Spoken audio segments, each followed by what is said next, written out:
The first thing that caught my attention wasn't the storm. It was the timestamp. 2:17 a.m. Tomorrow. I stared at the weather feed for several seconds, waiting for my brain to correct what I was seeing. Most of the time, system glitches are obvious. Corrupted data, frozen frames, delayed telemetry. But this looked normal. Too normal. I leaned forward and refreshed the monitoring dashboard. The timestamp didn't change. 2:17 a.m. tomorrow. Outside my office window, the night sat still and quiet. No wind, no cloud movement, just a thin line of distant hills fading into darkness. I checked the system clock in the corner of my screen. 1:42 a.m. current time. Not even close. I frowned and pulled up the tower ID. Tower 14, Ridgeline North, remote fire lookout station, solar-powered, automated weather sensors, pan-tilt camera, standard wildfire monitoring package. Nothing unusual about it. Tower 14 had been online for nearly 8 years without incident. I clicked into the live feed. The camera showed the ridgeline exactly as expected. Dark forest stretching across rolling hills, moonlight catching the tops of pine trees. No lightning, no storm front, no movement. Then I noticed the weather overlay. Wind speed, 32 miles per hour. Humidity, 18%. Temperature, dropping rapidly. Lightning risk, elevated. I frowned again. None of that matched the live image. The trees weren't moving. There were no clouds, no approaching storm. It looked like a calm, clear night. I opened the regional weather radar. Nothing. Clear skies across the entire district. I leaned back slightly, uneasy now. Tower sensors occasionally drift out of calibration, but they don't usually invent full weather systems. I hovered over the forecast tab. The system automatically generated short-term predictions using real-time data from each tower. Tower 14's forecast had already populated. 2:17 a.m., high winds. 2:21 a.m., lightning detected. 2:24 a.m., visibility drop. I stared at the list. Then I looked at the timestamp again. 2:17 a.m. tomorrow. My fingers rested on the keyboard for a moment. Then I tagged the data for review. Probably just a sensor malfunction. That's what I told myself. But something about the way the forecast updated felt different. Because while I watched, a new entry appeared. 2:29 a.m. structure fire detected. I blinked. Structure fire. Tower 14 covered nothing but wilderness, no buildings, no roads, no power lines, just miles of forest. I leaned forward again, zooming in on the map overlay. A small red indicator appeared along the ridge line, coordinates auto-populated beneath it. I checked the map twice. The location sat deep in the forest. No registered structures within 5 miles. I exhaled slowly. Definitely a malfunction. Still, I flagged it and continued my shift. At 1:58 a.m., Tower 14 updated again. 2:31 a.m., smoke plume confirmed. My stomach tightened slightly. The entries weren't random. They were sequential, like an event timeline. I checked the current time again. 2:01 a.m. Still calm outside, still clear skies, still nothing on radar. I sat there for another minute, then 2. At 2:16 a.m., I found myself watching Tower 14's live feed, waiting, even though I wasn't sure what I was waiting for. The timestamp ticked forward. 2:17 a.m., exactly as the forecast had listed. The trees began to move. Wind swept across the ridgeline suddenly, branches bending, pine tops swaying hard in the moonlight. I leaned forward sharply, because 30 seconds earlier, the air had been completely still. The wind didn't build gradually. It started all at once. One moment the ridgeline sat still under moonlight, the next the trees bent in unison, branches swaying hard enough to blur against the camera's low-light exposure. I checked the timestamp again. 2:17 a.m., exactly as the forecast had predicted. A cold feeling crept into my chest. I opened the regional radar again. Still nothing. No storm cells, no moisture bands, no lightning signatures. Just empty, clear skies across the entire district. I switched back to Tower 14's live feed. The wind continued, steady and strong. Pine branches whipped back and forth, shadows shifting across the ridgeline. Then the weather overlay updated. 2:21 a.m., lightning detected.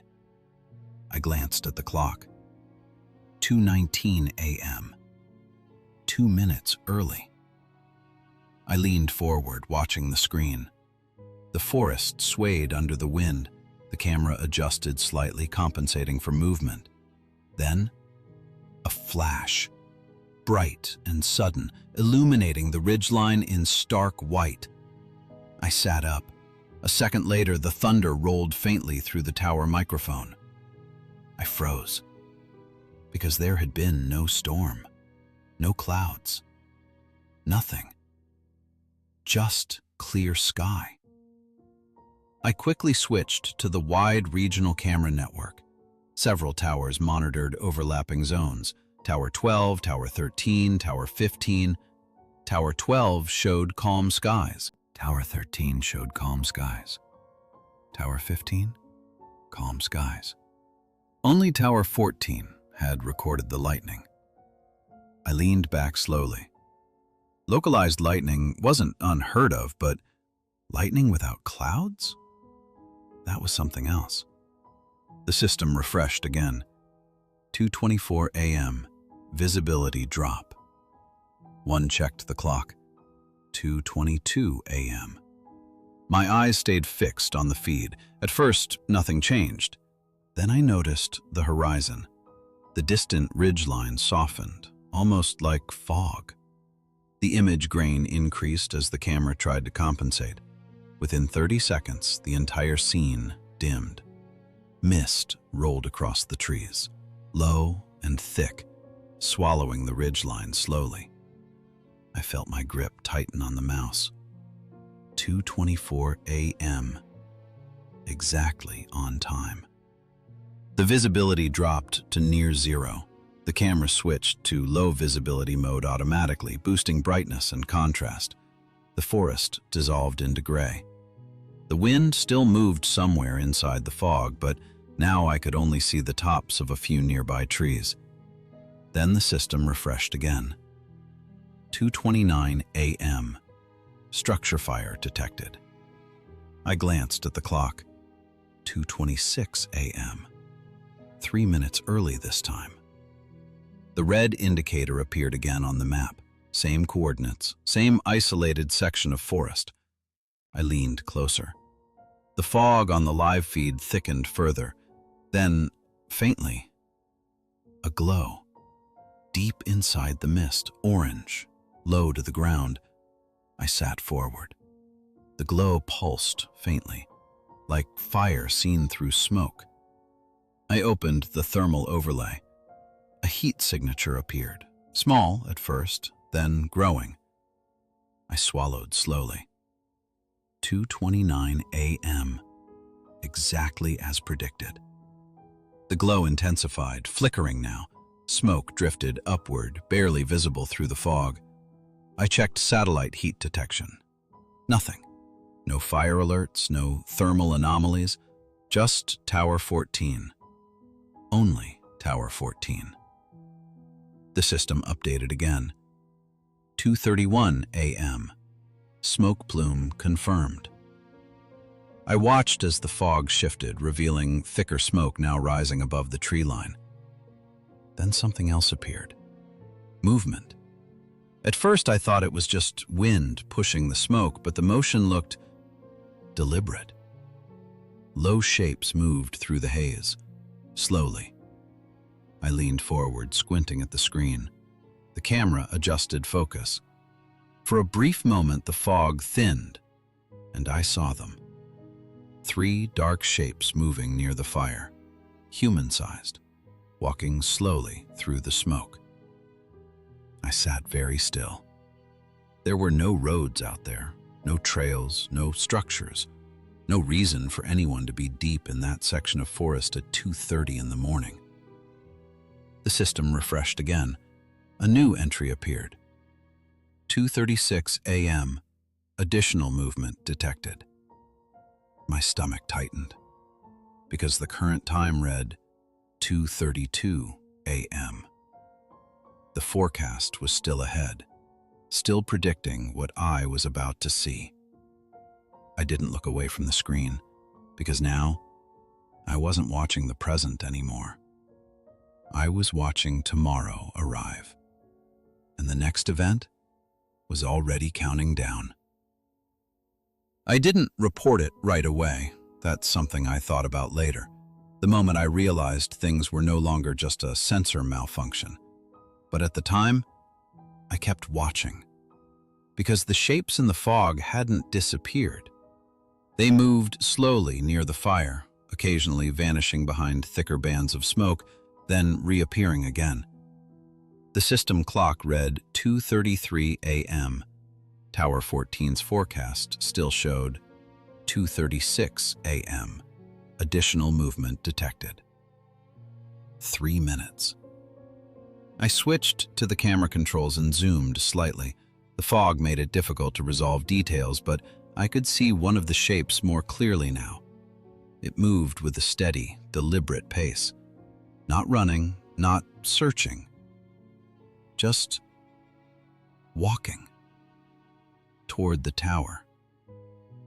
A chill spread across my shoulders. I glanced at the tower location on the map. Tower 14 sat nearly half a mile from the fire coordinates. If someone was walking toward it, they would eventually pass into the camera's closer range.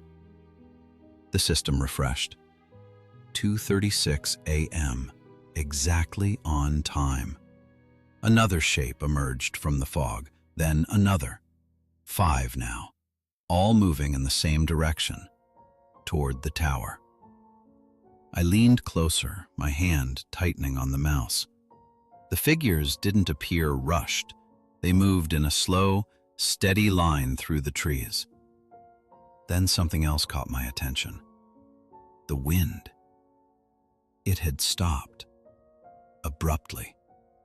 The trees stilled again, branches settling into place, but the fog remained. The fire glow flickered deeper in the haze. The system updated again. 2:41 a.m., secondary tower sync. I frowned. That wasn't a standard alert. I glanced at the time. 2:37 a.m. 4 minutes early again.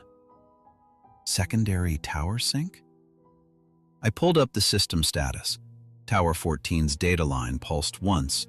Then, Tower 13 flickered. I switched to Tower 13's live feed. The ridgeline appeared calm. No wind, no fog. Then as I watched, the camera exposure shifted. The horizon softened. Fog began rolling in. I sat up. I checked the timestamp. 2:41 a.m. Forecast active. My stomach tightened. Tower 13's weather panel began populating. Wind speed rising.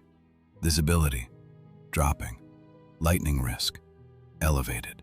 I quickly checked Tower 12. Still calm. Tower 15? Still calm. Only Tower 13 had changed. Then I noticed something else. Tower 13's forecast tab updated automatically. 2:47 a.m. Lightning detected. 2:52 a.m. Movement detected. I stared at the timestamps. Tomorrow. Again. I leaned back slowly. Whatever Tower 14 was doing, it was spreading. I returned to Tower 14's feed. The figures were closer now, still distant but clearer. 5 shapes moving in a loose line, all heading toward the tower. The fog shifted briefly. For a split second, the nearest shape passed through a brighter patch of haze. I froze, because the movement looked wrong. Too smooth, too synchronized. The others adjusted direction at the same time, as if responding to the same signal. My eyes flicked back to the system. A new entry appeared under Tower 14. 2:48 a.m. Camera interference expected. I checked the clock. 2:42 a.m. 6 minutes. I stared at the feed, waiting. The figures continued moving, closer now. The camera adjusted focus again. Then, static flickered across the screen. The image distorted slightly, just for a second. Then again, I felt my pulse quicken. 2:48 a.m. The interference intensified. Horizontal distortion rippled across the image. The fog blurred. The shapes flickered. Then, briefly, one of them looked directly at the camera. I froze, because even through the distortion, it felt deliberate. Like it knew exactly where the tower was. Like it knew it was being watched. The system refreshed again. A new entry appeared beneath the others. 2:53 a.m. Tower 14 signal loss. I swallowed slowly. The clock read 2:49 a.m. 4 minutes. I didn't look away from the screen because now I knew what was coming. And the forecast had been right every time so far. The interference didn't stop. It worsened. Thin bands of distortion stretched across Tower 14's feed, warping the fog and bending the outlines of the trees. The camera struggled to maintain focus, constantly adjusting exposure as if something was interfering with the lens. The figures kept moving. Closer now. Still slow. Still deliberate. The system clock read 2:50 a.m. 3 minutes. I switched briefly to Tower 13. The fog there had thickened completely now. Wind moved faintly through the trees, just like Tower 14 earlier. The pattern was identical. The same sequence unfolding, just delayed. I returned to Tower 14. The nearest shape stepped into clearer range. My stomach tightened. The figure moved between 2 trees, partially visible now. Tall, human-sized. But the movement still felt wrong. Too steady, too smooth, like something learning how to walk. The camera flickered again. The system timestamp ticked forward. 2:52 a.m. 1 minute. The distortion intensified. The image bent slightly inward, like heat shimmering across pavement. Then the figures stopped. All at once. 5 shapes, standing in the fog, facing the tower. I felt the back of my neck tighten, because they weren't just near the tower now. They were close. Closer than before. Much closer. The camera adjusted again. Then, 2:53 a.m.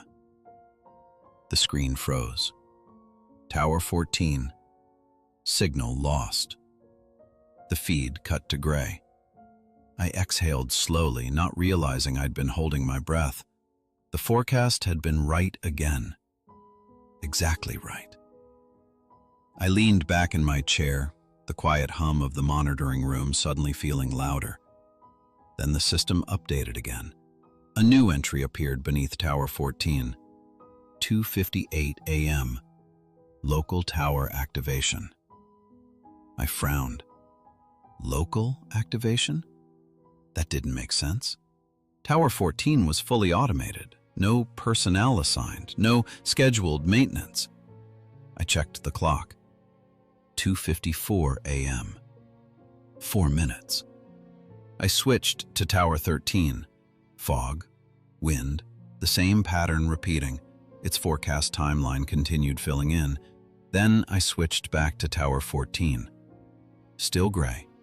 No signal. But then, a flicker. The feed returned. The camera angle had changed. I sat up. Tower 14's camera was fixed normally, only adjustable remotely from the control center. But now, it was pointing downward, toward the tower base. I leaned closer. The fog swirled faintly around the structure. The metal ladder running up the side of the tower came into view. And then, movement. At the bottom of the ladder, a shape standing there, looking up. My chest tightened. The camera shifted slightly again, not smoothly, not like a remote adjustment, like something physically touching it. The shape stepped forward, then another.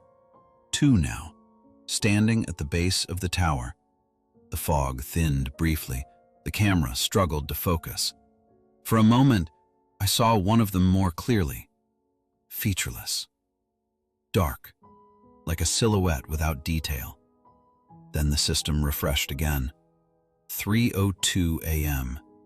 Interior motion detected. I froze. Interior? Tower 14 didn't have interior motion sensors, just weather instrumentation and a camera. I checked the clock. 2:59 a.m. 3 minutes. I stared at the feed. The ladder filled the center of the frame. The shapes remained at the bottom. Then, one of them began climbing, slowly, deliberately, up toward the camera. I felt my grip tighten on the desk because now, whatever this was, it wasn't just being predicted anymore.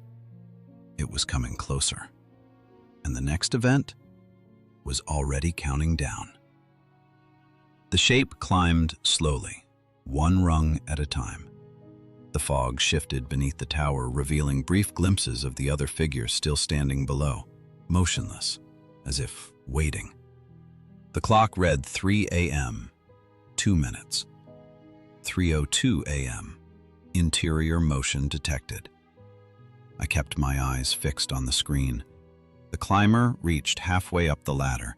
Its movement remained unnaturally steady, no hesitation, no searching for footing, just a smooth, deliberate ascent. The camera flickered again. A thin distortion warped across the frame, then the system refreshed. 3:02 a.m., interior motion detected. The moment the timestamp rolled over, the camera jerked slightly, like something had reached the top. The image shifted downward, angled awkwardly now, no longer centered on the ladder.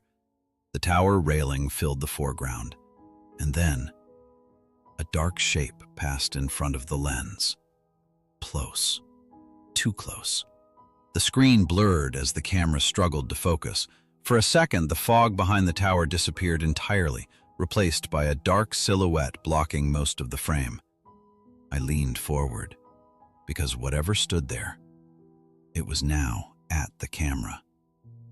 The system updated again. 3:04 a.m. Secondary activation. I frowned. Secondary activation?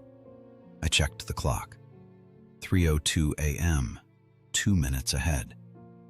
The silhouette shifted slightly, then the feed flickered. The view changed. I sat up straight.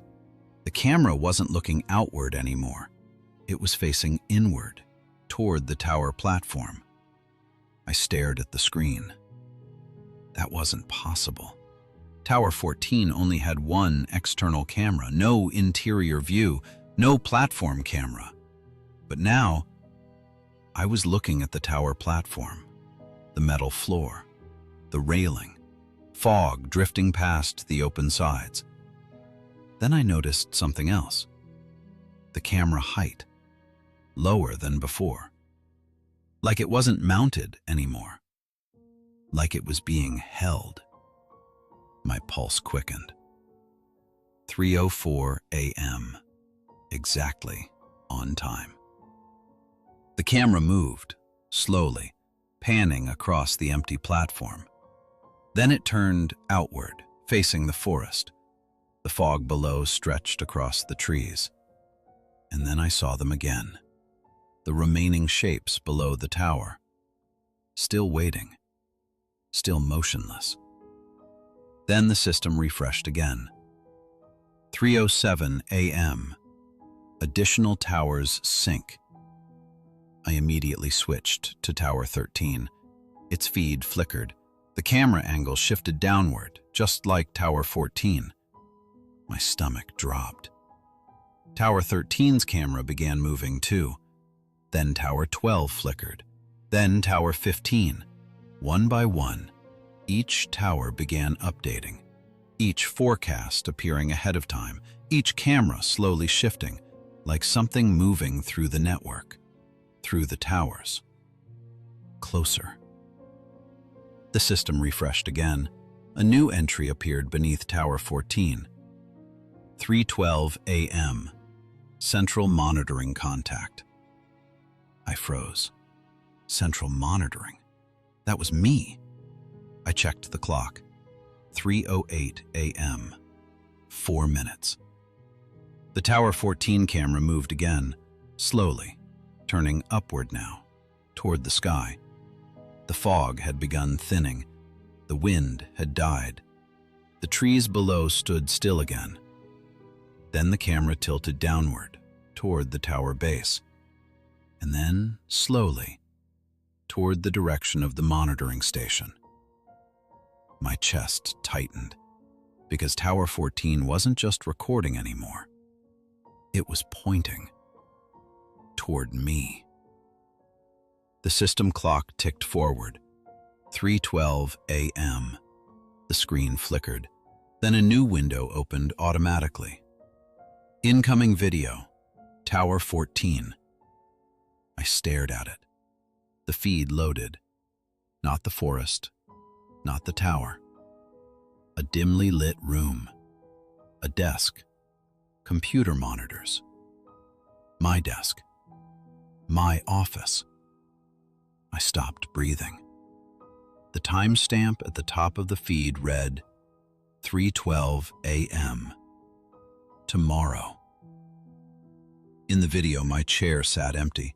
The monitors glowed softly. Then, movement behind the camera. The image shifted slightly, like someone stepping into the room. The video cut. The feed closed. The system updated one last time. 3:17 a.m. Weather shift. Clear. I looked at the clock. 3:13 a.m. 4 minutes. I didn't move, didn't look away. At 3:17 a.m., the wind outside my office window began to rise. If there's one thing I've learned working overnight monitoring systems, it's that data doesn't usually lie. Sensors fail, cameras glitch, signals drop, but patterns? Patterns mean something. Tower 14 didn't just malfunction. It didn't just predict weather. It predicted events. Then it synced with the other towers. Then it moved. And finally, it showed me my own office. 4 minutes before something walked in. I checked the logs the next morning. Tower 14 returned to normal. No fog, no fire, no movement. Just calm weather readings and a clean system report. But buried in the archived forecast timeline, one final entry remained. 3:17 a.m. Weather shift. Clear. Timestamp. Tomorrow. And tonight, my shift starts again at 1:30. If you enjoyed this story, let me know in the comments and tell me, would you keep monitoring or would you quit before tomorrow arrives? And if you like slow burn, system-style horror like this, stories about Strange signals, impossible forecasts, and systems that know too much. Make sure to subscribe to Campfire Horror Stories, because there's always another report coming in. And sometimes, it's already predicting you.